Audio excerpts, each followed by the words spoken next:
Tell me why Meghan Markle is always trending for the wrong reasons. One minute she's sipping lattes in Montecito, preaching about privacy, and the next boom she's the headline of another international scandal. But this time, this time it's different, because the receipts are literally here. Yes, actual hotel receipts, leaked, stamped, exposed. And they don't just show what Meghan bought in Paris, they show who paid for it.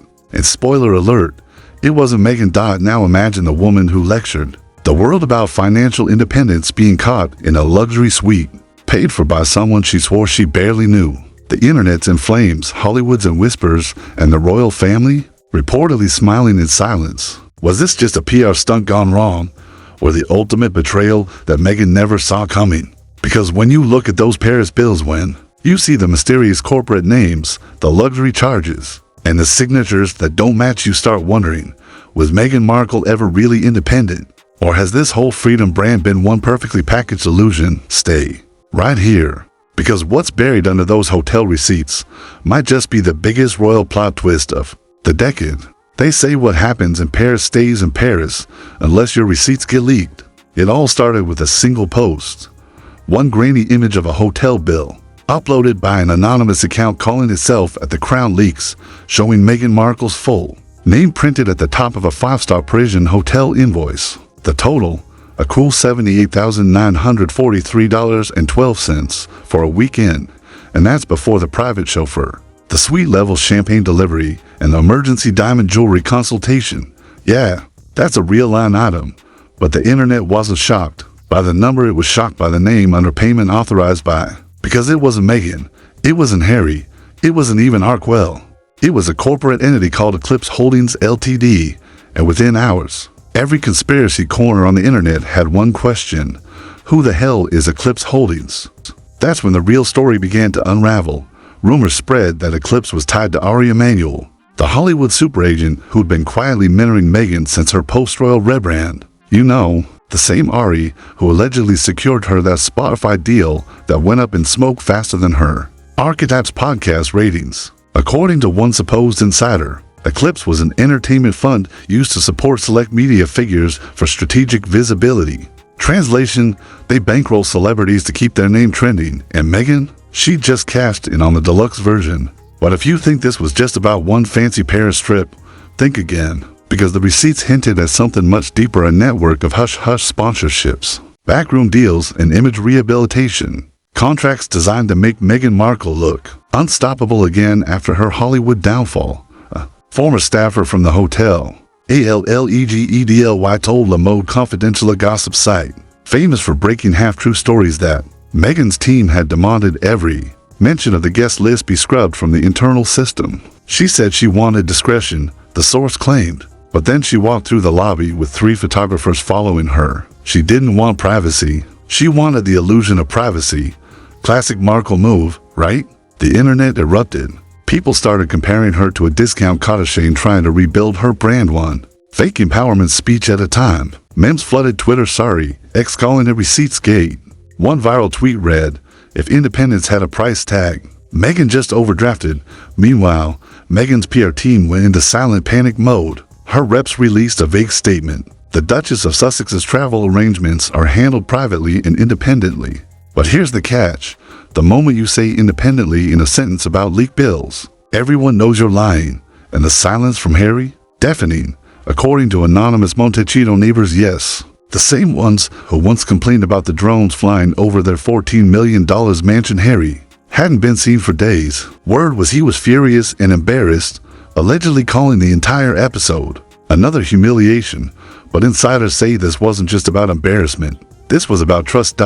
Because Harry had been trying to pitch their new Netflix project, a serious documentary about rebuilding one's life after royal exile. And now Meghan had torched the narrative. How do you sell a redemption story when your partner just got caught living the influence of fantasy at someone else's expense? And yet, the drama wasn't done cooking. By day 2, a whistleblower from within the entertainment agency circles came forward claiming Eclipse Holdings wasn't just paying Meghan's bills, they were investing in her visibility campaign, a multi-million-dollar operation allegedly meant to reposition her as a luxury lifestyle icon before 2025's award season. Think about that. Every time you saw Meghan smiling in Paris, posing in designer gowns, sipping espresso on balconies, those weren't candid moments. Those were brandy ELIVERABLES paid for, pre-planned, perfectly orchestrated. The same insider even hinted that Eclipse's money came from a group of international investors, including one European royal cousin who wanted to see the Sussex narrative evolve into something bigger. The internet ate that up like it was gospel truth, and honestly, who could blame them? This wasn't just a celebrity spending scandal, it was the ultimate contradiction. The woman who left the royal family to escape control was now being controlled by the Hollywood elite she claimed to have outsmarted. As one late-night host joked, at this point, Meghan's brand isn't about freedom, it's about franchising it. And with that line echoing through the tabloids, Meghan's carefully curated comeback shattered overnight. Every influencer page, gossip podcast, and royal commentary channel was suddenly cashing in on the meltdown. TikToks dissected every pixel of those receipts. Reddit threads claimed to have deep financial analysis proving that the signature on the authorization slip matched Ari Emanuel's assistant's handwriting, whether true or fake. No one cared anymore, because in a court of internet opinion, perception is everything, and Meghan had just been found guilty. From that moment, the question wasn't whether Meghan had been caught, it was how deep the deception went. And as the story spiraled into chaos, one thing became clear: Paris wasn't just another trip. It was the beginning of a downfall, so meticulously dressed in designer silk. It took a leaked invoice to expose the cracks underneath. But as the memes grew louder and the headlines crueler, Meghan's next move would decide everything. Because someone, somewhere, had to have leaked those receipts. And if you think Meghan didn't have her own suspects, oh, you have no idea what was coming next. When the receipts leaked, Meghan's first instinct wasn't to deny, it was to find out who betrayed her. Because this wasn't just about money. This was about image, loyalty, and the fragile illusion of control she'd spent years constructing. Insiders say that within hours of the story exploding, Meghan called an emergency meeting at her Montecito mansion. Phones confiscated, curtains drawn, and everyone from her publicist to her hairstylist was summoned like it was Judgment Day. Even Variety, the same outlet that once called her Hollywood's comeback queen, released a scathing editorial questioning whether Meghan's entire post-royal journey was a carefully financed PR illusion. Her voice, according to one assistant, was calm but ice cold. Someone here sold me out. What followed was chaos disguised as professionalism. Meghan allegedly interrogated her team one by one, asking who had access to the Paris travel itinerary, who booked the room, and who forwarded her expense sheet to Eclipse Holdings.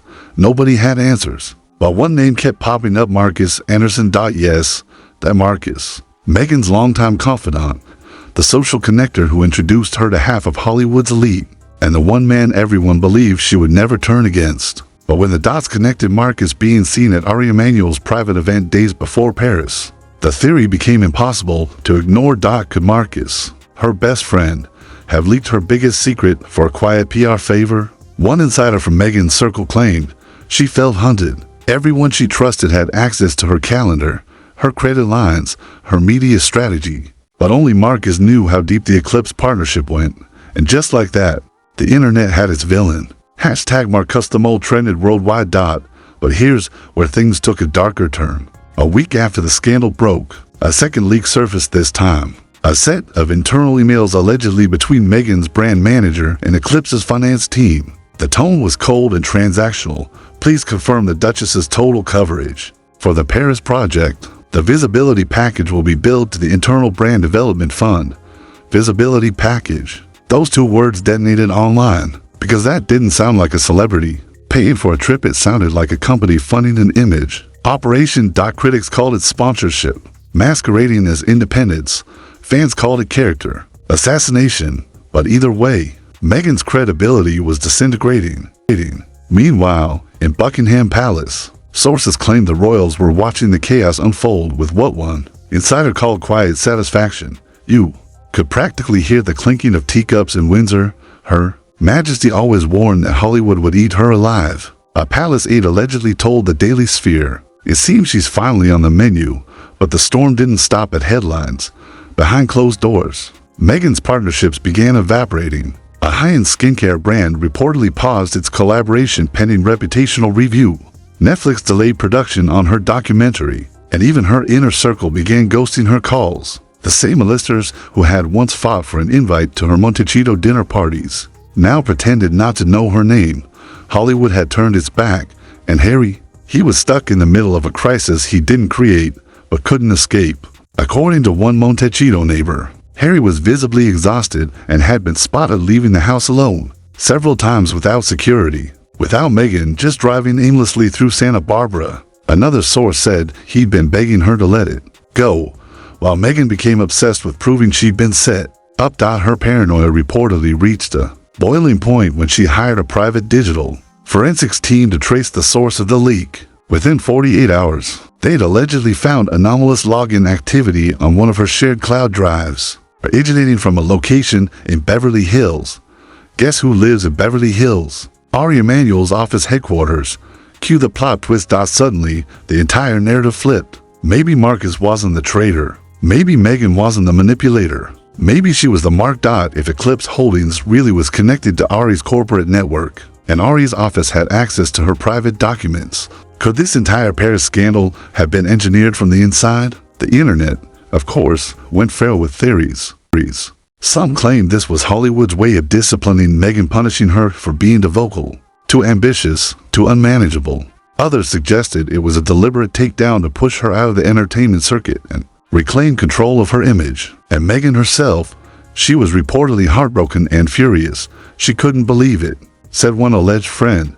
She thought she was building a new empire, but she was really just a pawn in someone else's media game. Overnight, Meghan transformed from the puppet master to the puppet. The receipts weren't just proof of indulgence, they were evidence of manipulation. But in typical Meghan fashion, she wasn't going down without rewriting the ending. By the end of the second week, she fired half her PR team, cut off communication with Marcus, and began quietly filming new footage for a personal documentary about truth, betrayal, and the cost of fame. It had a working title, The Cost of Silence, and while the world mocked her downfall, Meghan was already plotting her comeback, one that would weaponize her pain and reclaim her narrative. Because if she couldn't control the leaks, she'd control the story they told. And that's when she decided if Hollywood wanted drama, she was about to give them a show they'd never forget. By the time week 3 rolled around, the Meghan Markle scandal wasn't just a story, it was a global spectacle. Paparazzi camped outside Montecito like vultures over a carcass. Tabloids updated headlines hourly, and even late-night talk shows turned her Paris disaster into punchlines. The Duchess, who once demanded privacy, was now the most public secret in Hollywood. But while the world was busy laughing, Meghan was busy planning. According to insiders, she'd entered what her staff called Phase 2, the revenge arc, the rebirth, the rise from receipts. Her secret weapon? That upcoming docu-series, The Cost of Silence. And let's be clear, this wasn't going to be another polite, soft-focused Netflix narrative about finding her voice.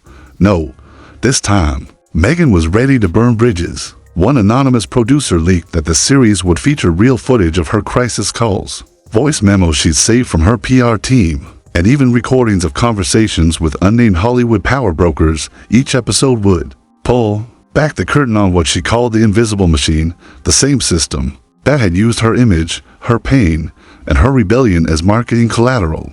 In one draft outline, reportedly shared with Netflix execs, Meghan wrote a single line: "They sold my freedom and then sent me the bill." But here's the catch: Netflix wasn't entirely on board. The platform that once saw her as a golden goose was now wary of becoming collateral damage in her PR war. According to industry whispers, several executives considered the project too volatile, too personal, and too unpredictable. So, Meghan decided to self-produce. Sources claim she started reaching out to independent filmmakers, the same kind of rogue documentarians who turn celebrity meltdowns into viral redemption arcs. Think scandal meets artistry, pain packaged as empowerment, and she wasn't holding back. Rumors began swirling that Meghan's team had obtained screenshots and financial documents showing how Eclipse Holdings funneled money into multiple celebrity image management projects, not just hers. The list allegedly included two-A-list actresses, one tech billionaire's wife, and even a royal cousin from Europe. If true, that meant Meghan's receipts were just the tip of an iceberg that Hollywood desperately wanted to keep buried. Then came the next twist. Meghan's former friend Marcus Anderson suddenly reappeared, this time with his own lawyers. He publicly denied leaking anything, released his own receipts showing zero involvement with the clips, and accused Meghan of emotional retaliation. In other words, he flipped the script. Suddenly, Meghan wasn't just a victim anymore. To some, she was starting to look like the architect of her own chaos, a woman so addicted to control that she'd rather destroy every relationship than face a scandal quietly. Even Harry seemed to be slipping away. According to a source close to the Sussex circle, Harry's exhausted. He doesn't know what's real anymore. The leaks, the denials, the projects, the paranoia. He wants peace and she wants war. Publicly, the couple appeared united, attending charity events and smiling through forced photo ops. But the energy was off. Gone was the synergy, the against-the-world vibe that defined their early days. What remained was tension so thick you could feel it through the camera lens. Then, just when it seemed like the world was done talking, another leak hit. An email chain between Eclipse Holdings and a consulting firm titled Project Athena. The emails discussed the Duchess's strategic positioning for 2026. The language was chillingly corporate. Ensure controlled visibility, moderate vulnerability, maintain luxury narrative while framing as self-funded independence.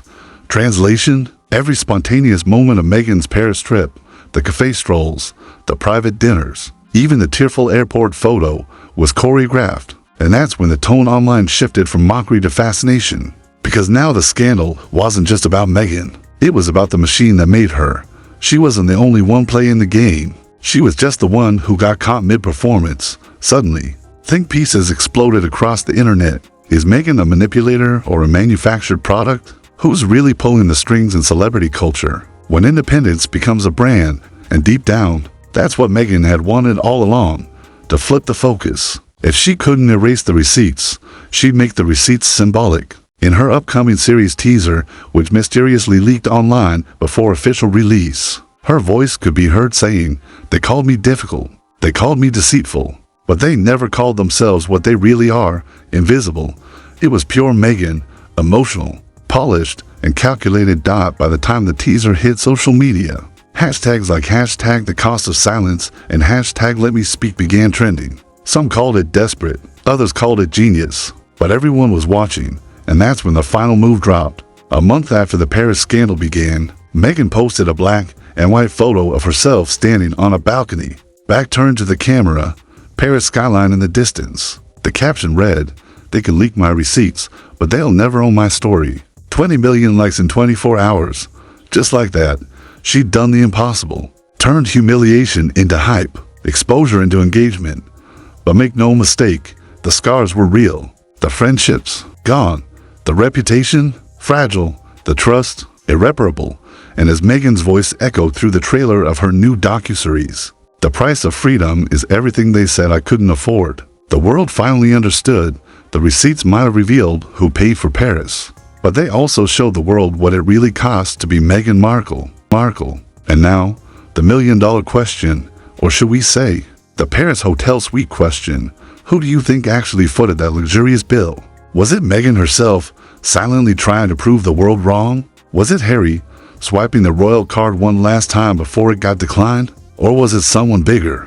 A shadowy figure from Meghan's Hollywood circle keeping her image afloat while the world thinks she's falling apart? Because let's be honest, nothing in this world, especially in Meghan's world, comes without a price tag or a headline. If you think this story was wild, just wait till you hear what insiders claim about her next secret trip to Dubai. Oh, the tea brewing there could drown Buckingham Palace. So go ahead, drop your thoughts in the comments, hit that like button, and subscribe, because this, my friends, is just the beginning.